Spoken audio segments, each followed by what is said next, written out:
Assalamualaikum warahmatullahi wabarakatuh ya. Jumpa lagi saudaraku di channel Kampus Ilmu Hikmah. Ada sebuah pertanyaan, kalau kita ngelakuin puasa mati geni yang 3 hari, kalau sambil bekerja bisa nggak? Ya nggak bisa, lucu kamu itu. Ya. Ini pertanyaan kalau mau tanya itu mikir dulu gitu loh ya teman-teman. Ya. Masuk logika nggak pertanyaanmu itu? Gitu. Namanya mati geni, nggak ada cahaya. Nah, terus bagaimana kamu bekerja gitu? Ya.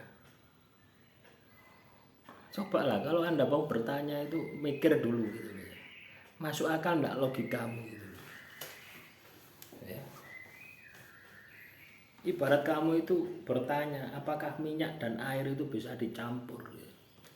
Sama seperti itu. Masa hal-hal yang sederhana semacam ini Anda enggak paham. Ya. Sudah dijelaskan enggak paham. Lah inilah. Ya. Ini tanda ya. Melihat sesuatu itu enggak sampai habis. Kenapa bisa seperti itu? Karena keinginannya melebihi pemahamannya. Nah, itu yang membuat Anda gagal itu seperti itu.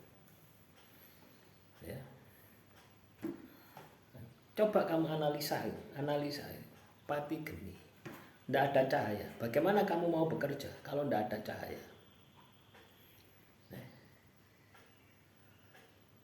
Nah, kalau kamu bekerja berarti bukan pati geni. Ya.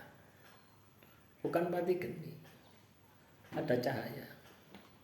Namanya pati geni itu ngebleng pati geni. Itu ndak ada cahaya, ndak makan, ndak tidur. Aktivitasnya hanya membaca doa atau mantra, amalan ya, yang Anda lakukan. Nah, itu. Di samping itu juga ibadah. Wajibnya ibadah. Tapi ya di tempat itu. Makanya ketika kita mau melakukan ngebleng pati geni, cari tempat yang memang itu mendukung. Contoh di hotel. Ya, di hotel itu kan ada kamar mandinya. Harus matikan semua kamar mandinya. Ya, hafalkan dulu letak-letaknya. Nah itu pati geni itu seperti itu. Tujuannya apa sih? Supaya memadamkan api di dalam diri. Supaya memadamkan nafsu. Nah, di awal Anda mau melakukan saja, Anda belum bisa mengendalikan nafsu. Ya toh. Ya memang kalau kita itu tirakat ya teman-teman ya. Berbicara masalah tirakat, itu kita ini harus keluar dari batasan kita. Ada sesuatu yang dikorbankan. Kalau kamu bekerja, cuti. Anda cuti 3 hari, cuti 1 minggu. Itu kan ngebleng pati geni itu jam 5 sore ketemu jam 5 sore, itu 1 hari. Ya, enggak makan, enggak tidur. Ya. Wah ini cepat. Ya. Mungkin hari pertama saja ya, hari kedua lah. Hari kedua itu penampakan makhluk halus itu kan muncul semua. Mata batinmu itu sudah mulai terbuka. Ya, ketika kamu tubuhmu sudah lemes, ya, maka sensitivitas batinmu ini akan tajam. Walaupun katakanlah pati geni ya, walaupun katakanlah tidak ada cahaya, kamu bisa melihat. Oh iya. Pernahkah Anda ini ya, ketika kamu masuk kamar ya, kamu masuk kamar, tutup kamar, tidak ada cahaya, tutup wis ya, semuanya. Nanti beberapa saat ya, kamu pejamkan mata, beberapa saat nanti ketika kamu membuka mata, itu nanti kamu akan bisa melihat. Loh ya, coba dilatih itu. Jadi tidak perlu berpikir yang macam-macam, nanti akan timbul pertanyaan. Ya, nanti akan timbul pertanyaan, bagaimana mau ke kamar mandi, bagaimana mau kencing, bagaimana mau buang air besar, kan tidak ada cahaya. Ya. Itu nafsumu yang bertanya seperti itu. Padahal ketika kamu mati semua ya, itu lambat laun sukmamu ini akan beradaptasi dengan tempat itu, sehingga kamu bisa melihat. Karena kamu tidak menggunakan dimensi pikiran, tidak menggunakan matamu lagi, tapi menggunakan indera batin.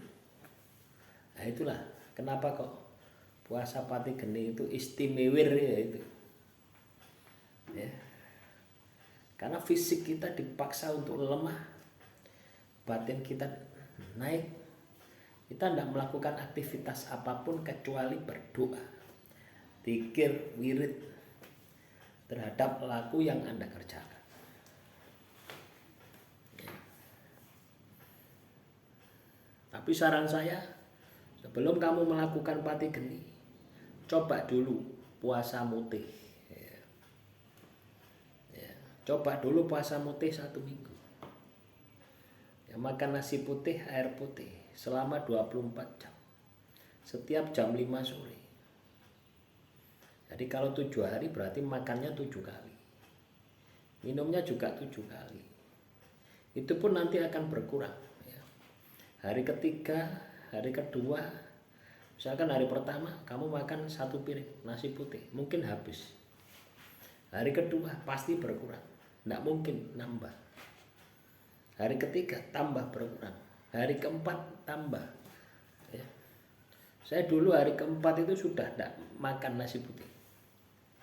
Karena apa? Tidak bisa masuk, hanya air putih saja. Ya. Kenapa kok bisa seperti itu? Tidak ada rasanya, tidak ada rasanya. Ya, melihat nasi putih itu kayak apa ya? Tidak mau gitu. Nah, itulah yang terjadi itu seperti itu. Ya, jadi sebelum Anda melakukan puasa ngebleng pati geni, latihan puasa mutih. Saya yakin puasa mutih 1 minggu Anda ini tidak akan kuat. Yakin saya. Ya. Kecuali kamu punya alasan yang kuat, punya motivasi yang kuat. Nah, kalau puasa mutih boleh, kamu bekerja boleh. Ya aktivitas seperti biasa. Tapi setiap jam 5 sore kamu makan nasi putih, air putih sekali. Nggak boleh tambah-tambahan, merokok lah, garam putih, tahu putih. Ya, itu nggak boleh seperti itu. Ya. Nah, silakan dicoba. Demikian yang bisa saya sampaikan. Semoga materi kali ini bisa bermanfaat. Wassalamualaikum warahmatullahi wabarakatuh. Salam rahayu, rahayu, rahayu.